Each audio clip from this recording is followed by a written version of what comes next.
quarter to get started out 1-0 in conference play before you head out on the road. Just how big is that? And maybe what did you take away from watching the film from Saturday? You know, it was really physical. We knew it. I thought, you know, it's going to be like this every night. It's going to come down to that last 4 minutes. I thought we showed some resolve in the last 4 minutes. I think being down one going into that last 4 minutes, and you know, getting some good offensive possessions, good defensive possessions, and you know, every game is going to be. I mean, these guys felt it. They were sore the next day. I mean, it was an absolute physical battle, and you expect nothing less. I mean, I'm heading into TCU. I mean, they're the exact same thing. They're like right top 5, forcing turnovers, crashing the glass, pace of play, oldest team in the country. So our first takeaway is what we expected. It was going to be an absolute physical game. Is there confidence that can be built in those late stages and finding ways to win? Stuff that I know you guys have a completely different roster this year, but you just didn't do the last couple of years. Absolutely. I mean, you build confidence. I mean, the guys, you know, we kept on saying, even the game we were down big in North Carolina, is that you only have to be up at the end when they get down. We didn't say that this last game because it was just so back and forth. But like for our guys, they got some resolve, and when you win with those kind of situations, it only does build confidence. But our guys are confident, and the thing that I liked is at the 36-minute mark into the game, they were defending really hard, and we had some guys we really executed in the last 4 minutes. Is it a little bit of a sign of maturity for Ortega to kind of battle through and still be a guy that you drew up a play for out of that 5-time line? Absolutely. And they've got confidence in him to do that for Ortega. He's earned that, and he's a key guy for us. And the thing that I wanted him that he showed good maturity was he got 2 fouls. And I said to him, I said, I'm playing you. You know, sometimes you sit a guy the rest of the half, but it was like 10, 12 minutes up the half, and I go, I'm playing you, so you got to be smart. So I was playing him a minute here, a minute there, just to keep him in the flow. And then the second half, you know, he did some good things. It wasn't about him, you know, thinking just about that. He was making some team plays, got to the foul line. It's what he does. I know you probably don't want to get out of the moment, but you know, some of these road games you guys got coming up, it's probably the last time Oklahoma will ever play at some of these places. Do you think about that at all, or I really haven't. I really haven't thought about the nostalgia of anything other than we got to go to TCU. They're really good.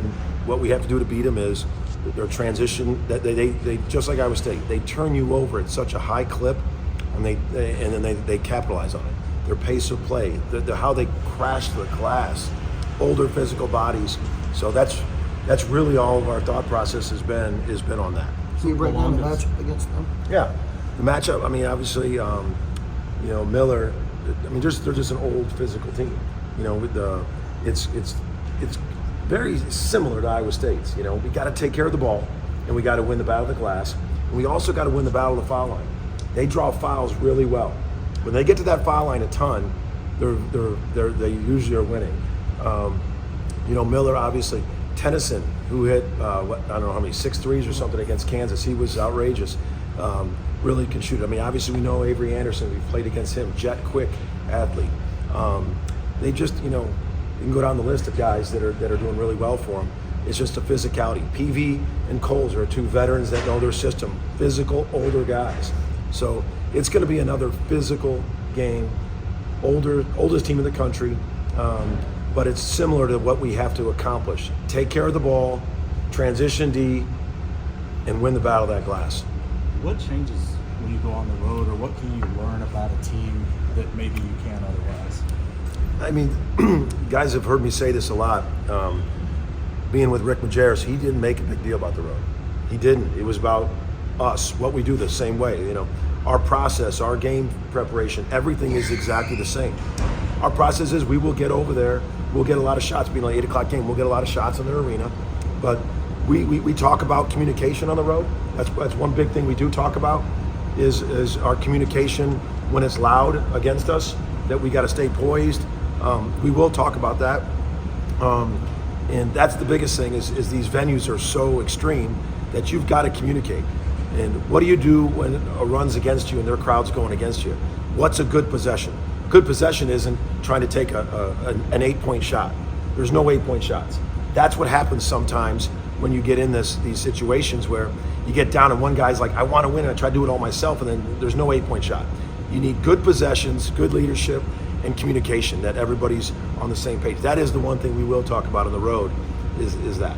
You feel pretty good about how this team can handle that, especially with the point guards that you've got? Yeah, I thought let's all just say what it is. It wasn't a neutral game in Charlotte.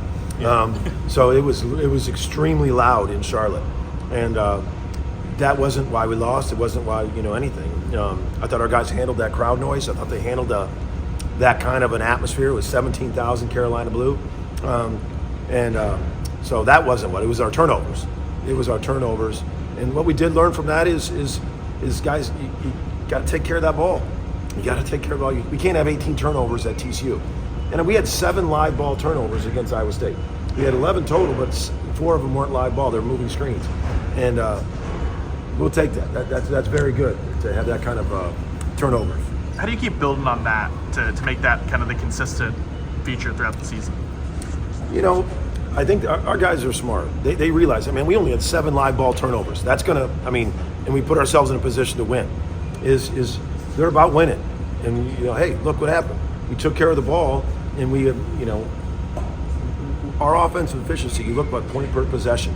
When you have more turnovers, just less possessions. It's simple math, And for our guys, they knew they needed to take care of the ball, and they did. And we got to do it again.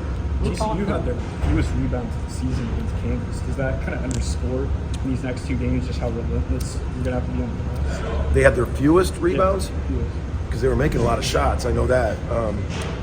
But I think their rebound percentage, the way they smash, if you watch tape, they do a great job of anticipating their teammate's shot. I think that's a real strength of theirs. So they don't rebound after the ball is released. They anticipate as that guy's shooting the ball, they're crashing. And that's just a faster checkout you have to have. But then if we can rebound, I think we can run. But they do a great job of anticipating their teammate's shot. Lowe's had a good all-around game on Saturday, on the stat sheet. Just maybe what have you seen from his development this season, the way he's progressed, and how encouraging is that for him to start Big 12 play? I've seen it in the last 3 weeks. He's just he's Lowe's now. The ball's got eyes. It's finding the right guys, and when that happens, then your shot feels better. And I just think he's really really coming into his own. Playing. It's amazing. Like, he's such a strength of seeing the ball and the ball getting to where it goes.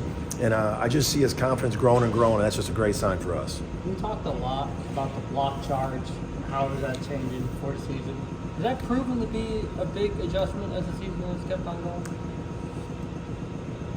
You're not seeing as many teams take charges.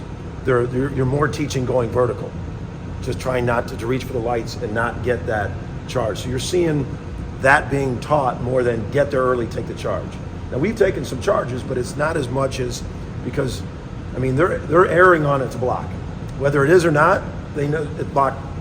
So we're teaching that get there and go vertical. You got to jump. You got to have your hands reaching for the lights, and you're seeing a lot of people teach that. And we got to do that because they come in and they drive it so hard. I don't know if you're going to get there in time for a charge at TCU, so you got to go vertical and not foul those shots. And if they make it tough too, they make it tough too. But that's what we're teaching, that disciplined verticality. In the last 51 made shots, you've had 38 assists. I love that. That's a great stat. How important is moving the ball and making that extra pass to your system? It is our system. Pace and space and making that. And you saw, if you rewatched the tape like we did with Iowa State, we had so many extra one more passes. We did against Monmouth, and you were getting those high assist numbers. And I love that stat. 38 assists in the last 51 baskets. That's really good basketball. And that's what we're trying to do. The mindset that you have, preparing one team at a time. I'm sorry? The mindset that you have, taking one, it's huge this week with Kansas, the Blue Blood on Saturday, but you don't care. It's TCU so good. Yeah, truly, it's just been about. I think TCU is they're a team that can make a huge run in this. I'll say that a lot this year to the teams we play. I felt that way about Iowa State. When you have veterans, length, athletic ability, extremely well coached, mean, they got a lot. They got it all, and there hasn't been one other word about anything but TCU as it should be. I mean, we're playing a team that's going to end up they're a top 25 team. They're an NCAA tournament team, and that's been our focus. Is that I do think we got to handle the pressure too. There last year we didn't handle the press. This year or here we handled the press. So we got to handle their length and their press as well.